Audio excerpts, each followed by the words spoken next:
Hi, I'm Denise from Bunker Hill Homestead. I'm going to give you a quick tour of the barn that I built.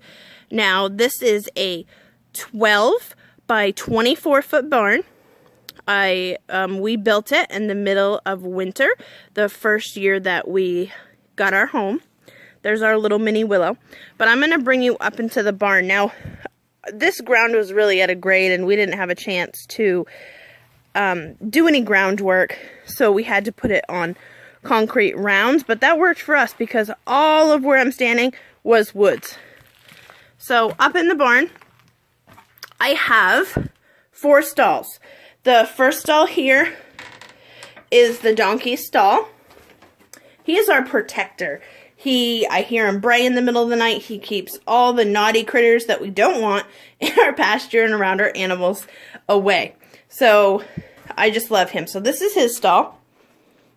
And then in his stall, one of his buddies is our daughter's mini Willow. And she has a rope that goes across and attaches. And this is her little stall. And it is the perfect size for her.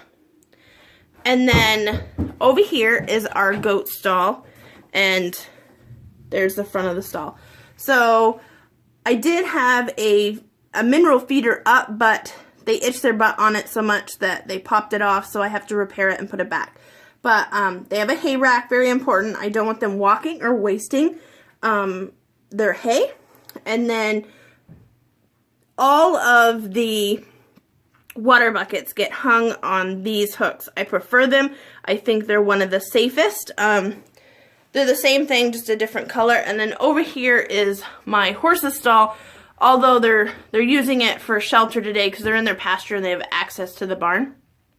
But this is the big stall.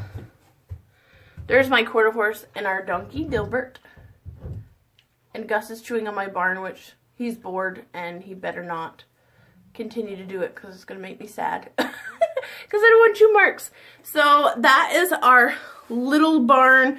I utilized the walls where the framing is and just cut and slipped in 2x4s, because why spend more money on cabinets when you can use your framing? So we're gonna go outside and I'm going to give you a sneak peek at my hay storage that I just built. So out back we have our hay storage. Now when we're walking around, I'm gonna give you a sneak peek. Now my barn is off the ground, so I store my boards, extra T-posts, fiberglass rods, everything underneath there. It stays nice and dry and it's out of the way. So I think that's really important to utilize everything. Now this is my hay storage that we built. Now there's only a tarp on it for now, but I do have the 1x3s underneath the barn.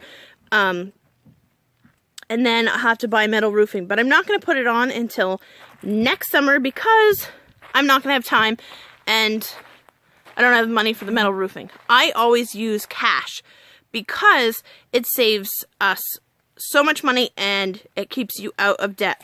So when you can pay cash and not use a credit card or anything else, always do it. We don't even have credit cards anymore. But so we buy round bales and put them in here with the tractor or by hand. And I have put in little hooks and I hang my nest boxes, my tools. I keep my shavings, my straw back here, my snow blower, all the extra stuff I keep back here. So that's our hay storage. And this is what the back looks like.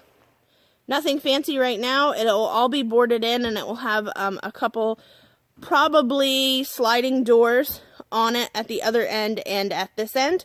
But right now we're going to keep it for one more winter just like it is. So that is our little 12 by 24 barn with our hay storage on the back, which would be like 11.6 wide, I believe, and it is 24 feet long, exactly how long the barn is. So if you have any comments or questions on how I built it, put them down below. And one more thing, the floor is hemlock in it. That is what I picked because it's going to last, for me, in my opinion, it's going to last the longest and hold out to the urine. And I oiled the floor, and that also helps protect it. As always, thanks for watching and have a fantastic day.